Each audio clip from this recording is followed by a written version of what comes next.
No Brasil, o número de blogs passa de 100 mil.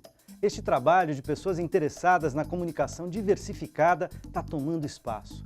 É o caso da jornalista Renata Miele. Ela criou o blog Uma Janela para a Palavra, que traz informação comprometida com a verdade dos fatos. E olha só que legal, Tuto! O blog da Renata Miele atravessou fronteiras. Na primeira coletiva de imprensa após a vitória na Venezuela, o ex-presidente Hugo Chávez destacou e leu o texto da jornalista brasileira.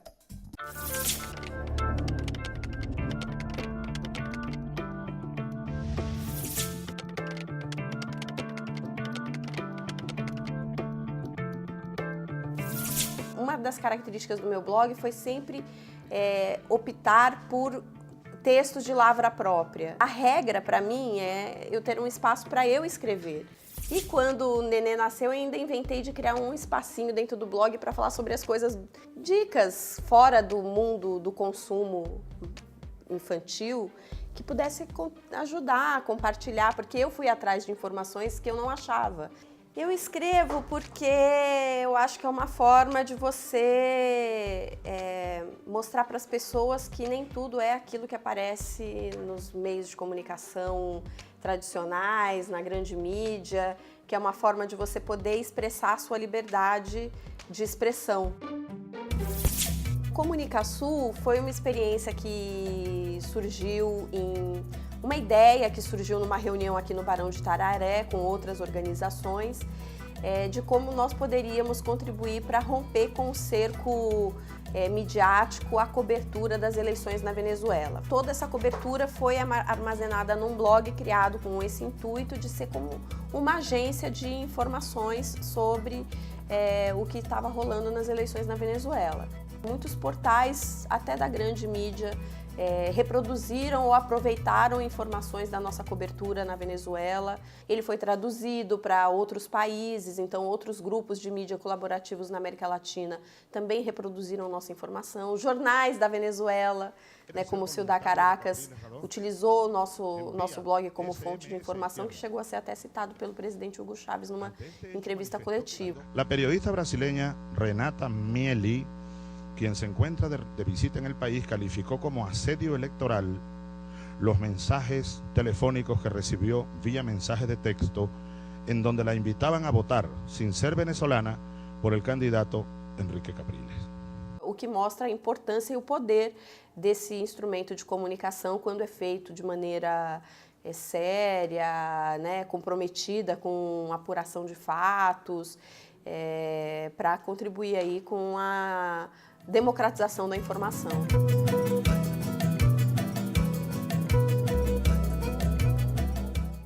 As novas tecnologias transformaram o mesmo jeito de fazer jornalismo e os blogs ganharam espaço na vida das pessoas.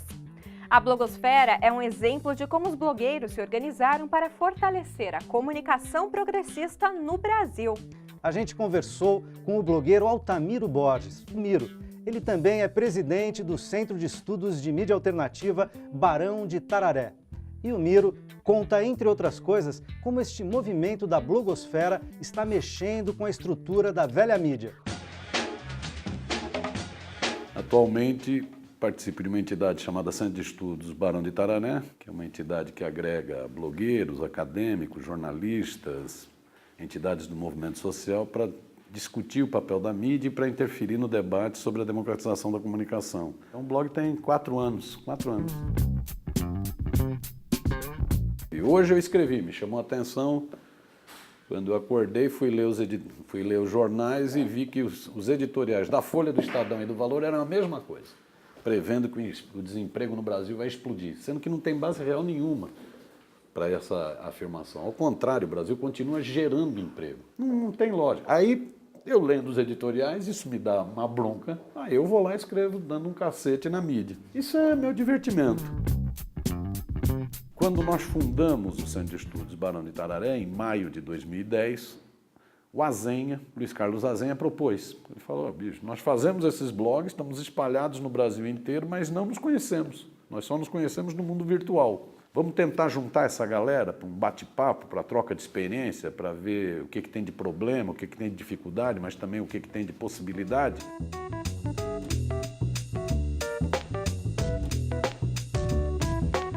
E aí precisava de um nome para esse encontro. Não teve uma reunião para definir um nome. O nome que ficou no espontâneo foi Blogueiros Progressistas. Deu até piada isso, né? Porque você tem o PP do Maluf que se chama Partido Progressista. A turma falou, eita, a turma do PP agora. Mas o nome ficou Blogs Progressistas. Pelas pessoas do mal foi chamado de blogueiros sujos, né? O Zé Serra nos apelidou de blogueiros sujos.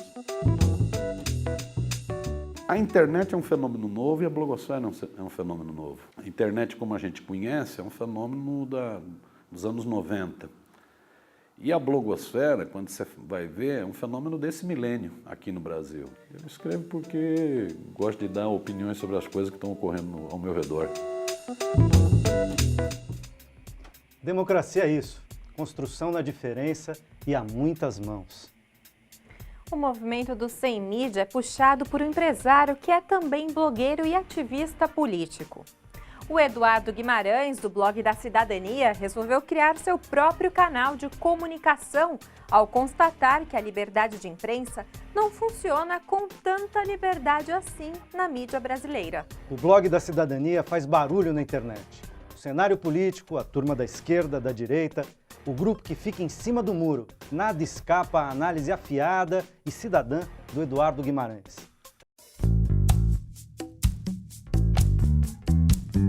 Meu nome é Eduardo Guimarães, eu tenho 54 anos, sou administrador e sou representante comercial, eu trabalho com comércio exterior. O blog da Cidadania eu criei em 2005. Antes eu escrevia bastante, apesar de minha profissão não ter nada que ver com jornalismo, eu gostava de escrever para colunas de grandes jornais, colunas de leitores, né?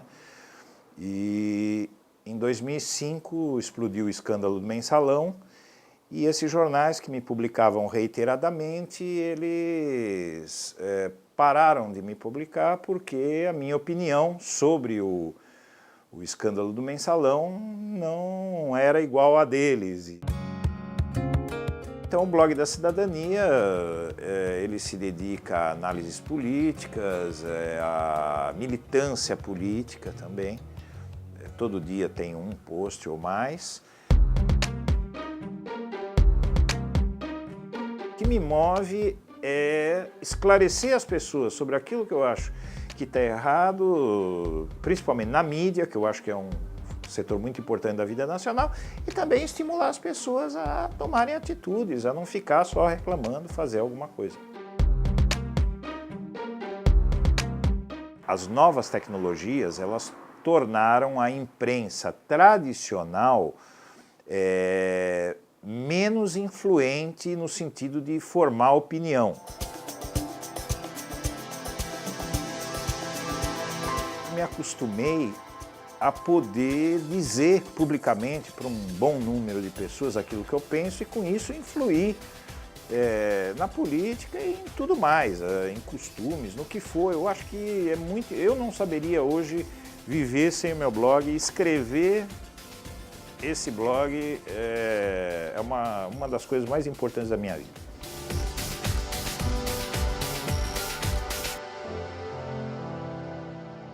A diversidade de ideias, o debate acalorado. Nos blogs, espaço aberto para criticar, elogiar, compartilhar opiniões e também discordar. Nada mais democrático. A TVT também foi conferir como é o contato dos blogueiros progressistas com os internautas, a publicação do material que chega pela rede e a interconectividade entre os próprios blogs. Quem conta pra gente como tudo isso acontece é a blogueira Maria Fro, de São Paulo, e o Miguel do Rosário, do blog O Cafezinho, do Rio de Janeiro. Eles bateram um papo via Skype. Miguel, tudo bom? Oi, tudo bem?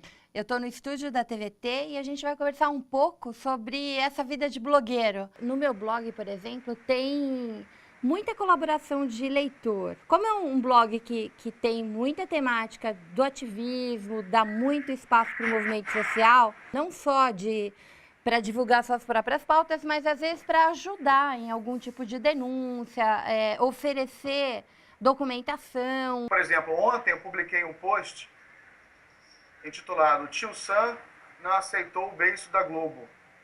que fala sobre a tentativa da Globo de dar um calote, maior calote da história da mídia mundial nos Estados Unidos.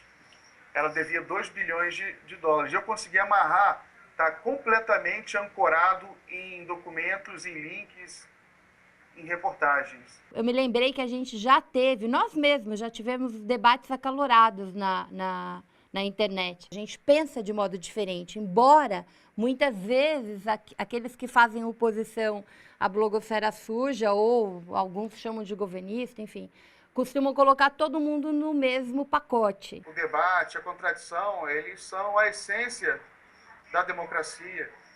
Eu acho que isso aí valoriza o debate. Seria muito chato se todo mundo pensasse igual. E existem várias nuances, vários pontos de vista dentro do mesmo campo político. Então, isso aí é saudável. Eu acho que a gente continua esse debate nas redes. Obrigada, viu, Miguel? Tá. Até logo. Um abraço aí. Parabéns à TVT. O professor Vinícius Lima, da Universidade de Brasília, é um estudioso da área de comunicação no Brasil. Entre as diversas fontes de informação, ele destaca o papel dos blogs nesse cenário de comunicação multifacetada do nosso país. Acompanhe. Comunicação democrática é uma comunicação que permite o acesso universal das vozes representativas do conjunto da população no debate público, né? No mundo contemporâneo não tem jeito de você reproduzir a ágora ateniense, pelas dimensões e tal. Então é preciso que você tenha meios de trazer para o espaço do debate público, onde a opinião pública é formada, né, o conjunto das vozes que representam a sociedade como um todo. Isso é que é comunicação democrática. Eu tenho insistido que o critério básico para avaliar a democratização da comunicação é fazer a pergunta se a legislação, um mecanismo qualquer, aumenta ou diminui o número de vozes que participam do debate público. Essa que é a questão fundamental. E, naturalmente, a internet como um todo, né, o surgimento da internet, a digitalização, ela possibilitou mais vozes no debate público. Há um aspecto fundamental que tem se revelado, inclusive, muito, eu diria até quase que decisivo, sobretudo nos processos eleitorais, que esses blogueiros chamados progressistas, eles são capazes de disseminar uma informação que esclarece pontos, por exemplo, que a mídia tradicional não esclarece, não é? Ou que não tem interesse em esclarecer. Então, eles são, sim, uma forma contra-hegemônica de se fazer o debate no espaço público.